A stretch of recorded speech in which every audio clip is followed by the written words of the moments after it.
Right now at noon, a police chase of a stolen car moves from Kansas to Missouri. Now a suspect faces charges for other crimes. And that thunderstorm complex from this morning hasn't let go. Rain in Pittsburgh, scattered showers and storms out there. Look at what you need to know coming up.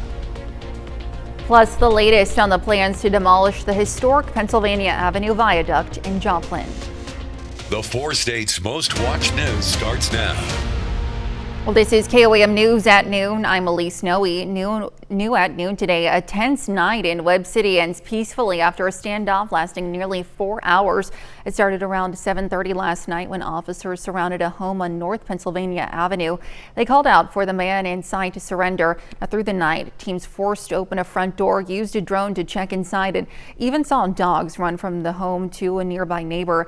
Finally, just after 11:20, the man surrendered. No one was hurt. The man in the standoff has now been identified as Colton Crowder. Crowder was arrested for a felony probation and parole violation warrant. He's currently being held in the Jasper County Jail.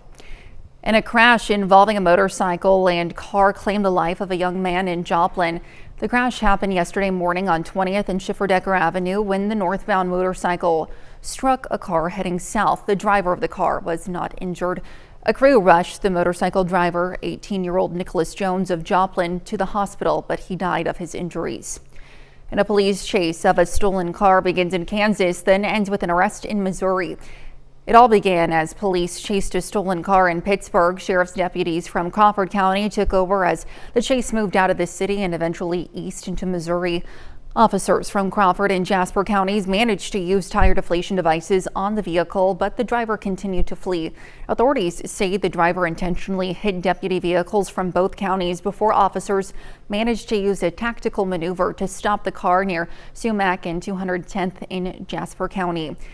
Now they have this man in jail in Missouri, 31-year-old Tyler Allen Kohlritz. Now, in addition to the stolen vehicle, law enforcement say they also found several items of suspected stolen property from burglaries that took place over the weekend in Crawford County. And the Baxter Springs Police Department put out a Facebook post about the vehicle burglaries and thefts. In the post, they say they're doing what they can to identify, locate, and arrest the people responsible. They also give tips for keeping your vehicle safe, tips such as take your valuables out of the car and, of course, keep it locked. It's a kid coming down the street right here on Garfield, and he stops out here at the driveway, and then he comes and gets in the Camaro. He spends about 5 minutes in the Camaro. Looked like he was trying to start it, had his foot on the brake for a long time, but then got out of that and got into the truck. Well, the Baxter Springs PD asks if you catch something like that in photos or video, please share it with them. Let's take it on over now to Chris Warner for a look at the forecast. Yeah, we are going to start with a live look outside downtown Pittsburgh, where you can see it has begun to rain in the Pittsburgh area. Scattered showers and a few thunderstorms continuing across the area. So here's the latest on Skywatch Storm Tracker. All of this, if you're with us this morning, was that big complex that came in out of Nebraska, had a new complex developed behind it, and has turned into these thunderstorms that we have out there right now. We also have some new development that's been taking place over the last hour or so that is to the west of Kansas City. You can see that firing up there. So that'll continue to the south and east. In our immediate area, though, we do have these thunderstorms. At this time, we do not have any kind of an alert with them of any kind, but they do appear to be producing that purple you see in there. That's some small hail that's being produced in both this storm and this storm down here. So west of Independence and then up here to the east of Fredonia, we do have these storms that are, again, producing some small hail and frequent lightning on top of that as well. In fact, if I can get this to do a lightning count for us, it doesn't seem like a lot, but that's 30 strikes just between those two particular storms out there. And again, all of this was part of those complexes that developed earlier today. And as you can see, we've had redevelopment taking place with some of this activity, and we could get some additional redevelopment that fires up or blends in. So we're looking at much more widespread shower and thunderstorm chances than what we were originally anticipating, which is a good thing, given that we do need some rain. Started yesterday at 58, made it up to 78, so still below average. average, and thanks to the extra rain, it is keeping our northern counties much cooler, up into the low 60s.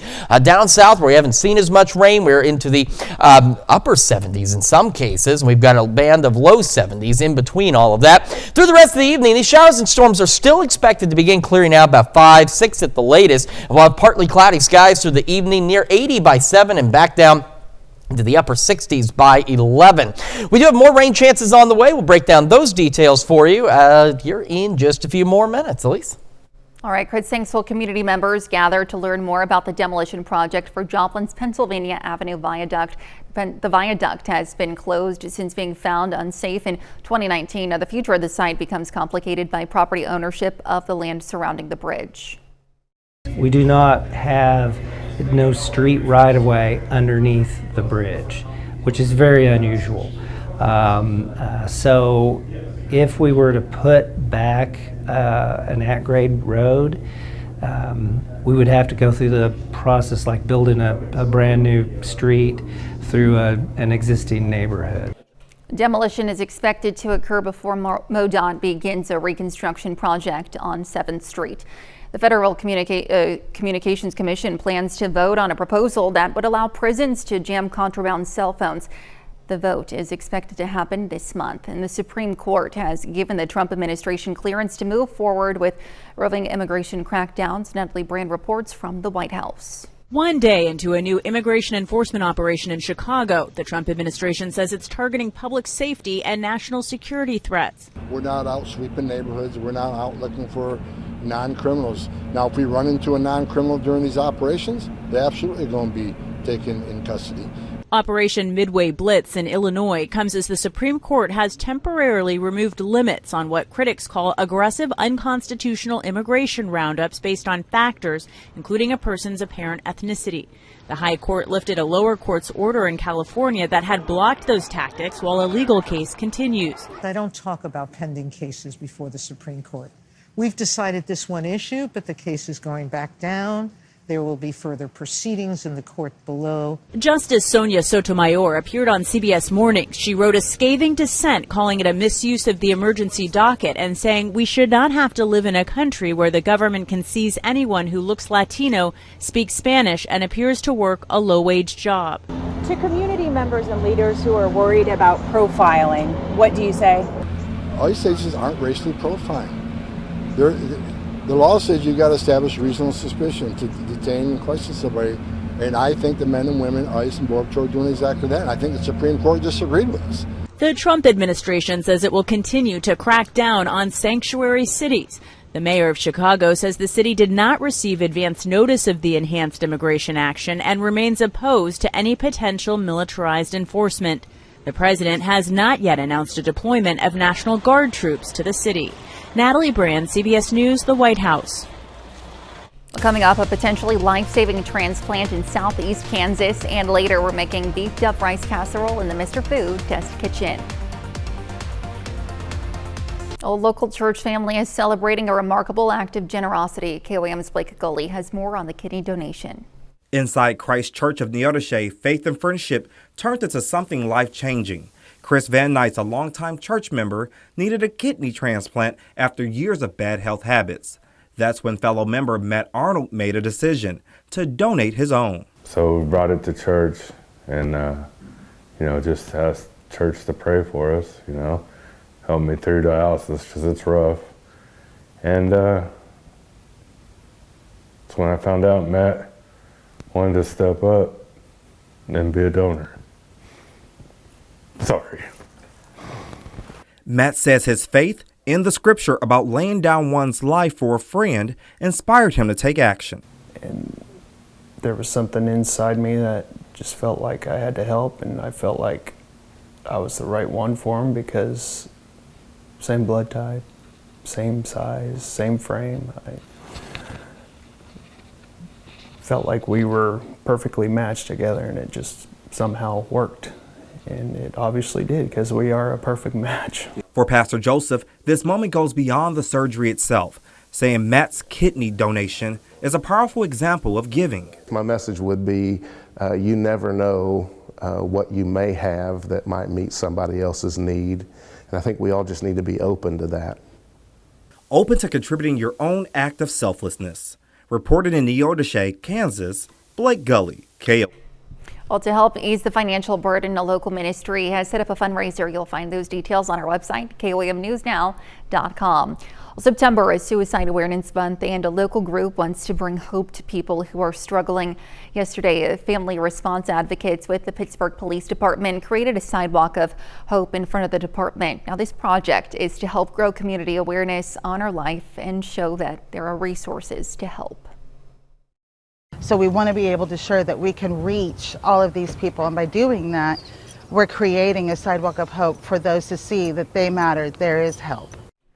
You should know help is available through the Suicide Prevention Hotline at 988. And still to come on KOAM News at noon, Mr. Food. It's day 2 of our back to school week, and today we're focusing on a dish that's perfect for those busy nights. And we've got scattered showers and thunderstorms out there, bringing some much needed rain, more rain on the way, and hotter temperatures. The latest when we come back. Welcome back to the KOAM News at noon on what's turned out to be a bit of a rainier day than we originally anticipated. But as I mentioned, we do need this rain. Just the thunderstorm complexes this morning did not behave as expected. We're entering a somewhat more stable air mass down here, but apparently not stable enough as these storms have sustained themselves. Quick look outside downtown Pittsburgh. You can see the rain is falling. And the roads are wet out there, and we are going to continue to see scattered showers and storms across the area. So again, just keep an eye on these storms as they roll through. Again, nothing strong, nothing severe. We have some rain showers now that are around the Joplin area south of Jasper. Carthage are sandwiched in between some rain. Got this heavier shower on the south side of Joplin back into northwestern Newton County. Light showers back through Barton County, Vernon County, and west of Nevada. Some heavier rain out there as well, stretching most of Bates County. In fact, just about all of Bates County getting some rain. Same with Lane County. Fort Scott, you're getting in on the rain. Same as Arcadia, Girard, obviously Pittsburgh, as we just showed you. Stretching back around Erie, south of Chanute, so just east of Fredonia, we have this thunderstorm, which the good news is you don't see as much of the that purplish color in there, but you can still see, if you look close, you see that purple in there. That's that small hail that's being picked up on radar. And this storm, it's very, very hard to see, but right there's a little bit of hail being picked up as well. But it's small hail, it's below severe levels, but some heavier rain, and again, a fair amount of lightning with these storms back east of Fredonia and stretching toward Independence and Caney. And we'll do just another quick lightning check for you. Now, it doesn't seem like a lot, but 37 lightning strikes in the confined area.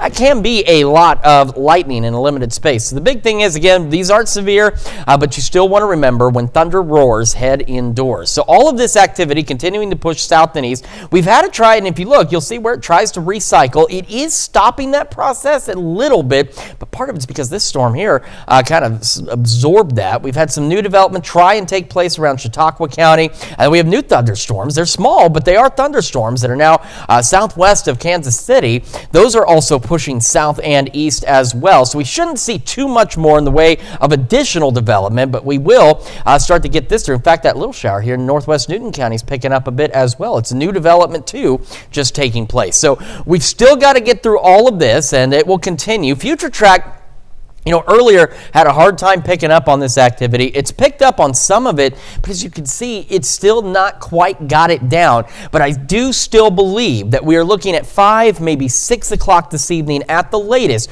for this activity to be cleared out of here if we don't get any additional redevelopment back behind any of this, which again, we're not anticipating it, but also, as I mentioned, the computers have had a hard time picking up on it. Now on our Wednesday, clouds begin to increase. We'll have partly to mostly cloudy skies, and as we roll into the afternoon, we'll get some additional isolated showers and thunderstorms out there, and they could continue into the late evening hours. After that, while we're going to be mostly cloudy for our Thursday, we are going to start to warm up out there. So we're going to go with those scattered storms still. Now, some of you up north where the rain has been longer, the clouds have been thicker, you may not warm much more into the 70s, but I think most of us should still make the upper 70s, low 80s, especially those along and south of I-44 and along and south of the Kansas-Oklahoma border where there hasn't been as much rain. Overnight tonight, back into the upper 50s, low 60s again, partly cloudy skies, south winds 5 to 10.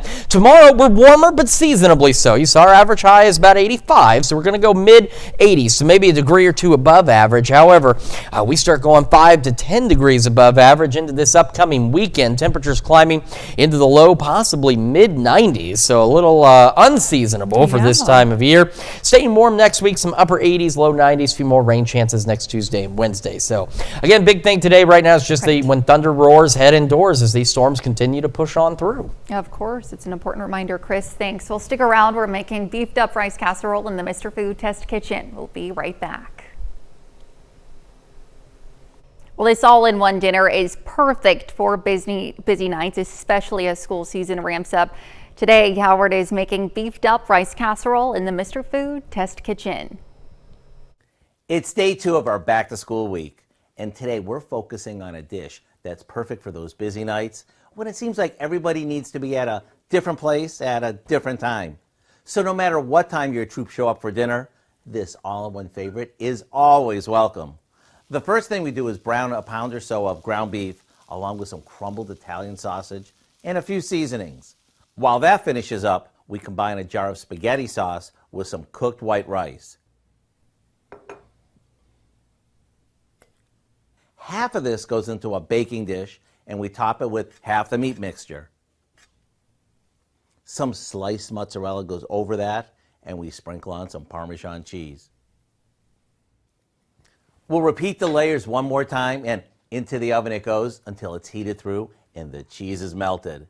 When you bring this to the table and they ooh and ah at all those meaty, cheesy layers, you'll understand why this has become a test kitchen favorite. To get the recipe for our beefed up rice casserole in time for back to school or just because it looks so good, visit our website. I'm Howard with Kelly in the Mr. Food Test Kitchen, where today we found an easy, cheesy way for you to say, ooh, it's so good. You can find this recipe along with a lot more good food from the Mr. Food Test Kitchen online. All you have to do is go on over to our website. Of course, that's KOAMnewsnow.com. Now let's take a look at the 4-state market prices. All right, so again, dealing with those scattered showers, thunderstorms out there today, upper 70s, low 80s for most of us. Some of you up north a little cooler than that. A few isolated storms tomorrow, heating up into the weekend, upper 80s and low 90s. All right, Chris, thanks. And coming up tonight at 5, millions of Americans may be living with diabetes and not even know it. Why young adults in particular are often underdiagnosed. Plus, we take a look at local mortgage decisions in today's economy, and we visit a workshop in Joplin geared toward new veteran entrepreneurs. You can join us for those stories and a whole lot more tonight on KOAM News at 5. And that's the news for now. Thank you for joining us on KOAM News at noon. Have a great rest of your day.